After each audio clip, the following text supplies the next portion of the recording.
Previously on Unpacked. My mom met her boyfriend in 2008. I saw the signs of abuse from the beginning.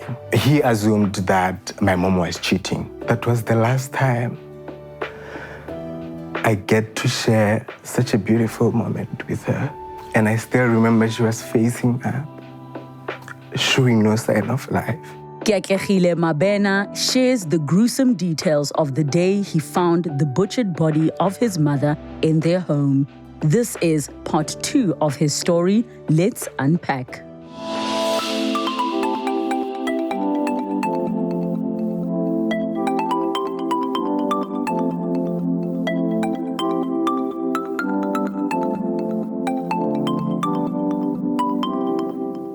And I still remember she was facing up, showing no sign of life. And at that time, adrenaline is at its peak. It's running from my head to my toe. We both scream her name. We ran outside. And I believe at the time, we are fearful of what if this guy is in the yard, roaming around. And was the thought in your mind that you immediately thought it was him? Yes. There was no thought in your mind that was like, who could it? You immediately thought it was him? I knew it has to be him. And I believed it right on this spot. And when you say, you saw mom lying on the carpet in a pool of blood, what state was she in?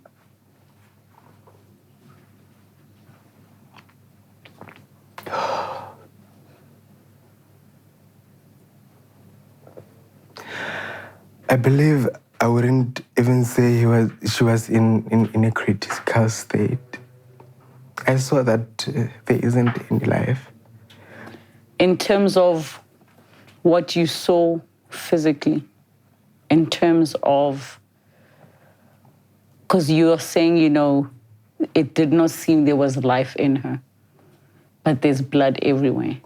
What are you seeing happening on her physically?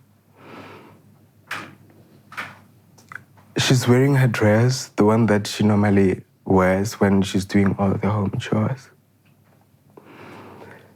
And by looking at the blood, I can see that it's flowing from the head. And at that time, her face has also changed, which I believe is as a result of that intense bleeding. And after that, we are running outside. It's a village. The houses are not clustered. They are very scattered. But I believe that's when we cried our loudest cry. And we screamed, and the neighbors at that time were able to hear. Then they came. One of the neighbors had my aunt's contact. She called her. And at that time, the other neighbor was taking us to her place, trying to take us out of the scene.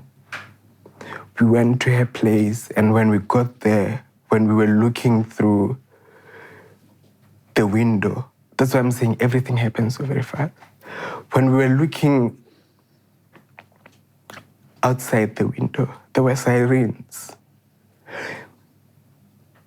Police, ambulance, and that neighbor was trying to calm us down to say, I know you have seen all the lights outside, you have heard all those sirens, but your mom is going to be fine. they took her to the hospital. And to be quite honest, I was not convinced at that time. I knew because we are the first people to arrive at the scene. So there isn't anybody who can come and lie and try to convince us that there's something good that is going to come out of what we have seen. Then they take her body, they clean the carpet. Then that's when my aunt came to fetch us. You didn't see this happening? Yes. Or you saw them taking her body? No. So you are still now at somebody else's house while they're taking her body, and you are being told, don't worry, she's going to be okay, she's been taken to the hospital. Yeah. Yes. Yes. So my aunt comes to that neighbor's house, and she's coming to collect us so that we go back to the house. And when we get there, I see the carpet, the carpet is cut. So they were trying to remove that blood. And it's already late. The police are there. And even my family is still telling me that my mom will be fine. And I believe for my family at that time, they also didn't know how to react to it. And that was the only way out. They were still trying to process their emotions and still trying to gain the courage on how they're going to deliver the news. And eventually they tell us that your mom is no more. And at that time, there isn't time for me to process. I'm in my own space to say, no, we'll look at it tomorrow. Maybe this is not true. And the thought of the police coming back to our place and saying we didn't find the guy, it made me to be so very angry and be so not at ease, because I'm scared. I'm shocked. At that time, I'm not even getting the time to feel my feelings because there's a lot that's going on. And I didn't sleep that night because of how scared I was. To say now my aunts are here, my grandmom is here. What if he comes back and finishes off? And I felt at that time that the police shouldn't sleep until they get him. And in fact, it's not really waking up. When the sun rises, it's another day. And in the morning, this guy's sister is coming to our home. And I can... When you say this guy, you mean your mom's boyfriend? Yeah, my mom's boyfriend. Yes. So his sister comes? Yes. He comes to our place. I think at that time I wanted to go to the toilet. So I believe they realized that, in fact, they saw her and they were trying to come up with ways of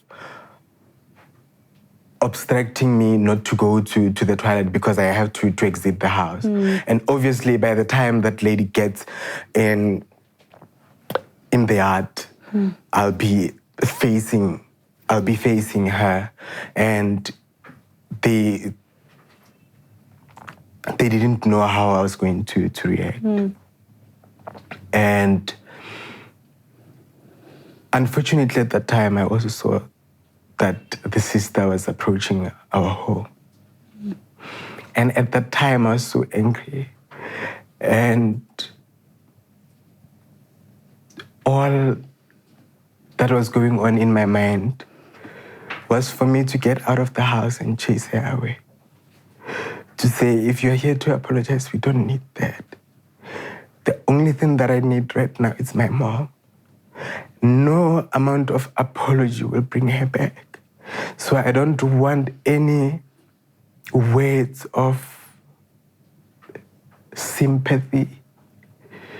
The only thing that I want is my mom. That's the only thing that will make sense. And they escort me, I go outside, go to the toilet. What I had planned to do when I saw her, I became very weak. The only thing that I could do was to burst in tears. I went to the toilet and I came back.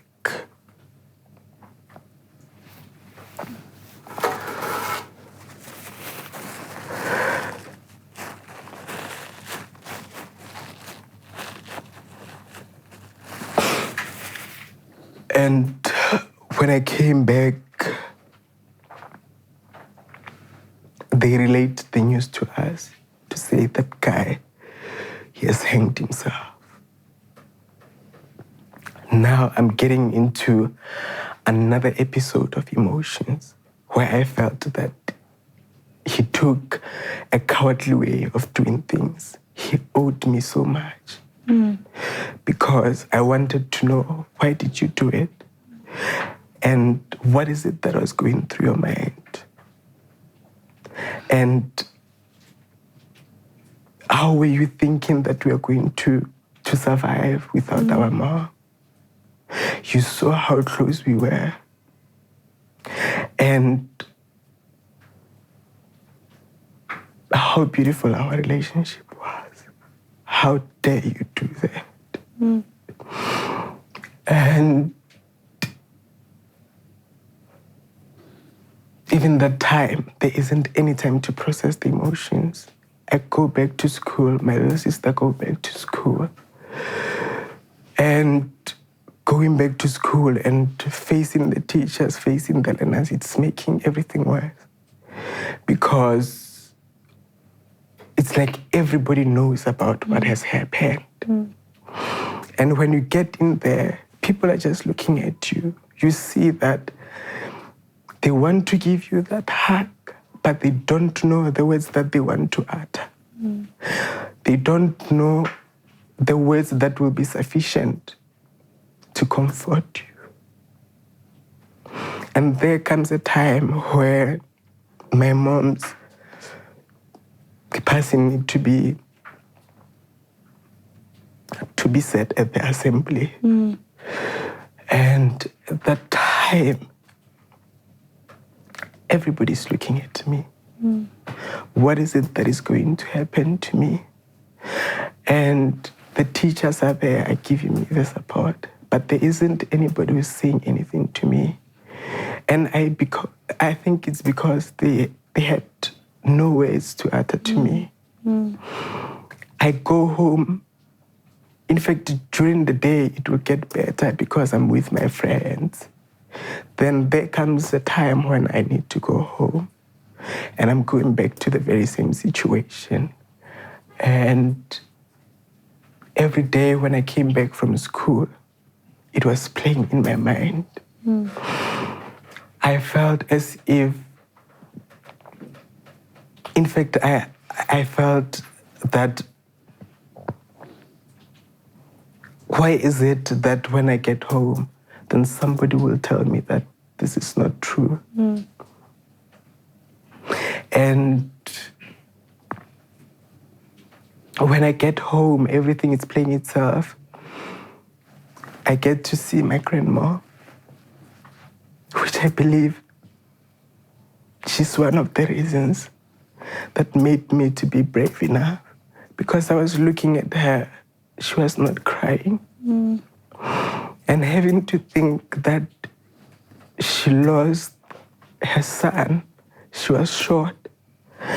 And I was looking at her time and again and drawing strength from my grandmom and saying, if you're strong,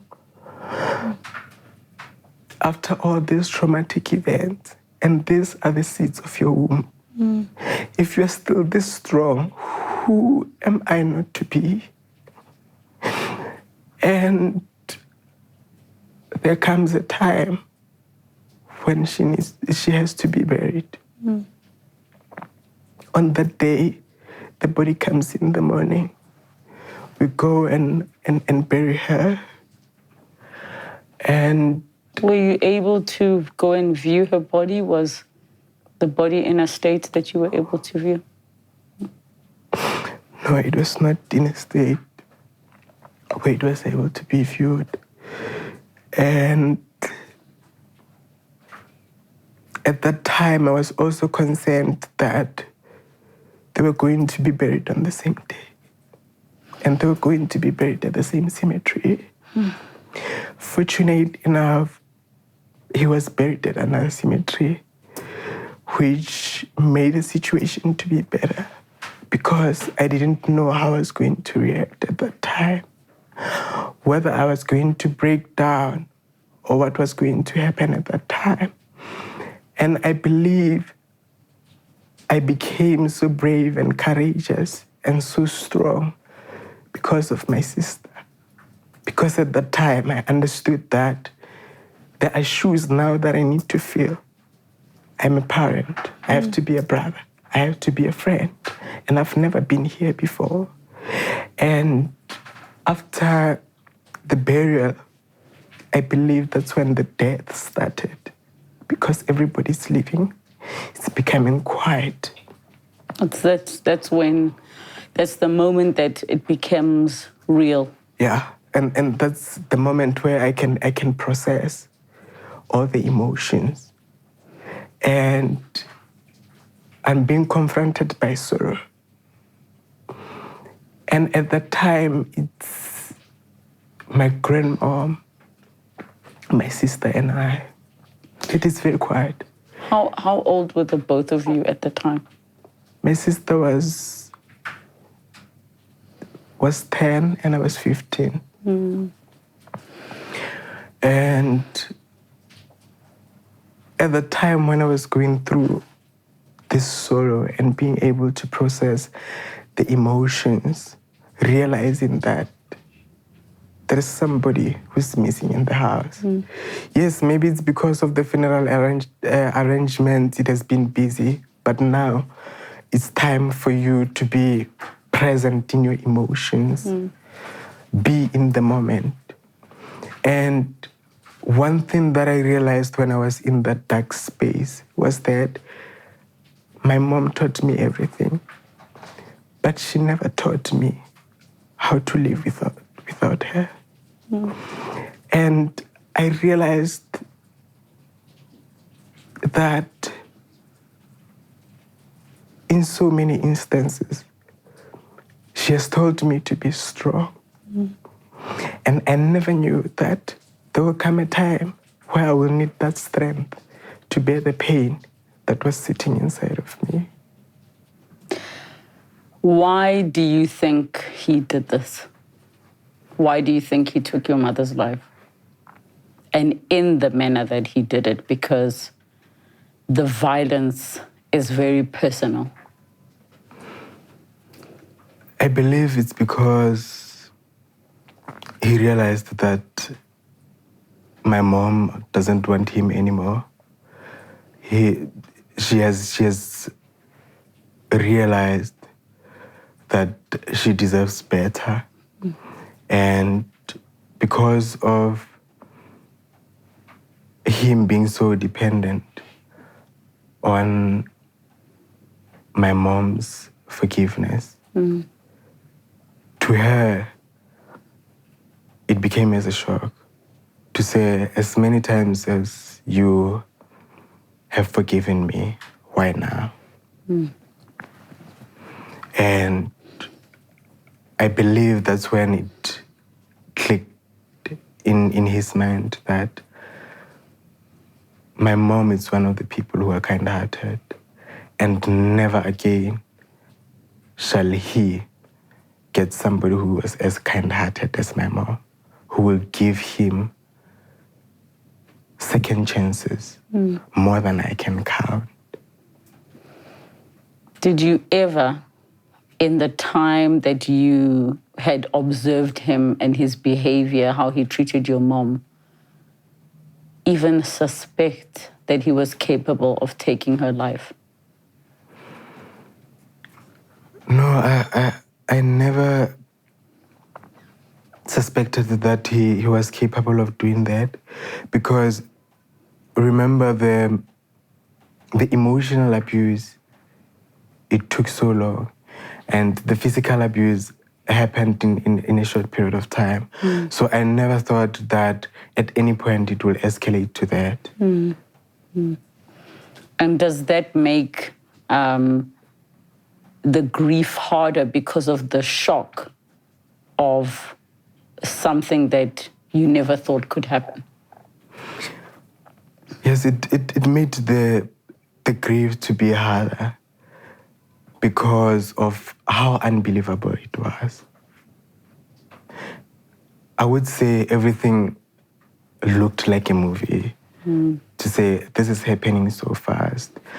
And the grieving went on for the longest of time.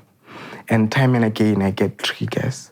On her birthday, I get triggers. On Mother's Day, I get triggers. On Women's Day, I get triggers. When I get on social media and there are cases of GBV, I get so triggered. And one trigger that I had, and it has teared me apart, was having to go to university. And the first week I went to university, my grandmom passed on. And it became so hard for me because as much as I had the fear to turn the next page or turn to the next chapter without my mom, that was the person, my grandmom was the person whom I would say was my pillar of strength. And now I'm embarking on a journey of my education. So there isn't that person who will take pride in my accomplishment. When I graduate, there isn't anybody who will be ululating and celebrating me for the success that I would have achieved. So at that time when my grandmom passed on, in fact, the week when I packed to go to university, she was not okay. And I believe it's because of we lived with her for the longest of time. So when I had to go to university in 2014, she was saying to me, you can't be going to university. And I believe those were the moments where she was saying to herself, I can't lose you to the world, like I've lost my kids. And when I received the news, and I received them from the social media. You found out on social media? Yes. And I believe it's again that time where my family is trying to gain the courage on how they're going to deliver the news. But it's unfortunate, some of my friends have heard about the news. They are texting me. And what I did was to put on my sneakers, took my headset. I'm in Mafikeng at the time at Northwest University. I just arrived. It has only been a week. I took my headset. I played the music very loud. I ran to an unknown place. All I needed was just to run, hoping that this is something that will release the pain. And at that moment, I was saying to God, I'm tired of losing. I remember when I was running, I didn't even see the cars that were coming behind. And I heard the hooters. The drivers were hooting at me, but I never cared. Because all I wanted was to release that pain. I had to go home. When I get there, people are gathered. And now I believe that my grandmom is normal. They will call me my aunt and saying, your grandmom is asking, what is it that you are eating? Are you in a comfortable space? And at that time, when I left home and I saw that she was not well, I started not praying for myself. I prayed for her more than I prayed for myself. And it's unfortunate. She passed on. And at that time, again, I don't get the chance to process the emotions. I need to go back and pursue my dreams. And now I'm alone, at rest, at school. Now I'm triggered again. After everything that you've been through, having lost a father, having lost a mother so brutally, and now your grandmother, how is your sister doing today?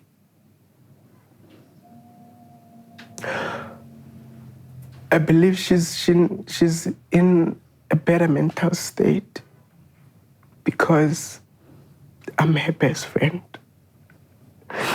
We talk about everything. How she feels. I've taught her how to be expressive. To say if you're feeling that there is a pain that is sitting out inside you, you should take it out. You shouldn't keep anything on your chest. We talk about this event time and again and say, how are you feeling? How are you doing now? And she's so rooted in spirituality. She will say to me, in all the circumstances that you go through, God still loves us. And God has proven his faithfulness. And we are the proof of his greatness. We have experienced his mercy. We have experienced his goodness. We have experienced his grace. And at all times, when we are going through the storms and the tribulation, he always reminds me of Muti. He's still the God who carried us, and he's going to carry us through. And I hope you can hold on to that. I don't even need to ask if you are okay, because I can tell you're still in deep grief. I can tell that it's still very difficult for you. Yeah. And it's so hard. It's hard for me to listen to how your mother's life was taken away. And worst of all, it reminds us of GBV cases when people say, but why didn't you leave? Your mother did leave. She left. She did something about it, but that still did not save her from the fate that she had to face in the end. And I'm so sorry for that. Keatlegile, your story, you have overcome so much. Thank you so much for opening up to us. Thank you so much for just sharing how, as you said, mudimuteng. Yeah, he's so faithful. And I remember when I was still in university, one morning I woke up because I think after my grandmom's passing, I never wanted any relationship with God. So for me to get to where I am, I had to work on getting closer to him.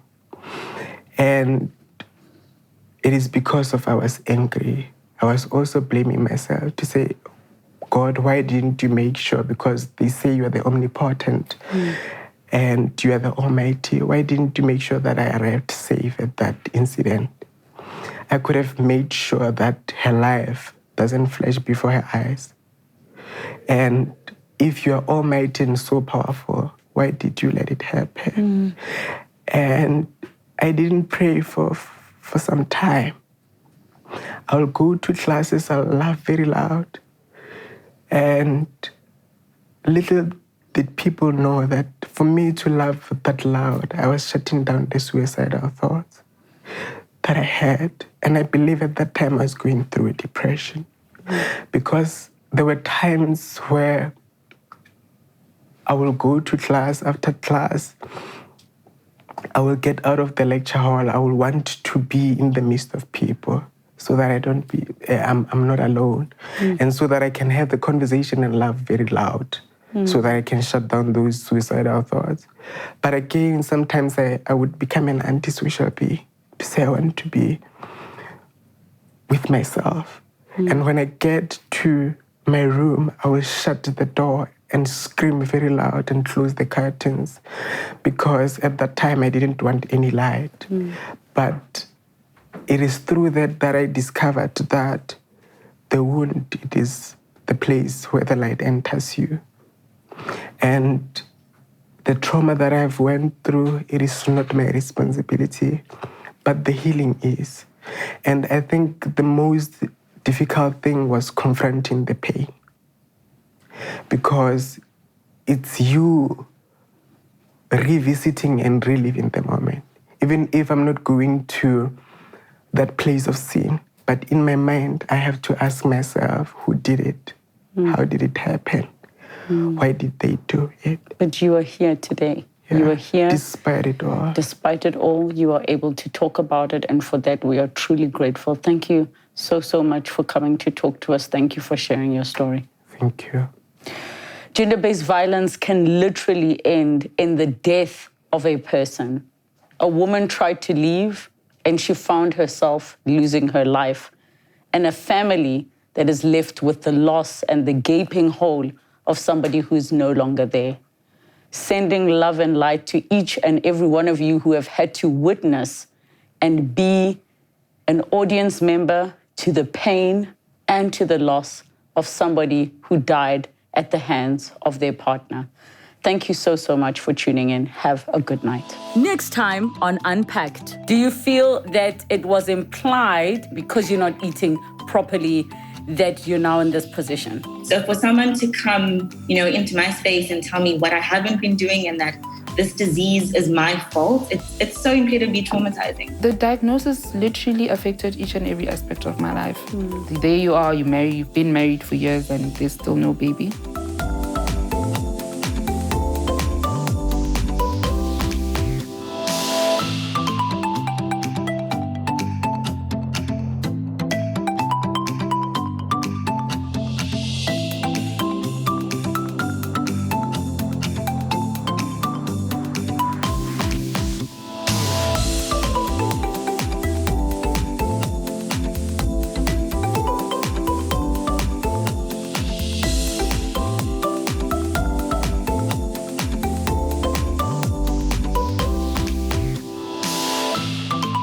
Thank you so much for watching Unpacked with Relebogile Mamoja. Make sure you subscribe to my channel where you can get to watch more episodes. But more importantly, you can be part of our online community. Comment down below, share with us who you'd like to see on the show, what story you'd like us to discuss. We love engaging with you. Keep it coming and don't forget to subscribe.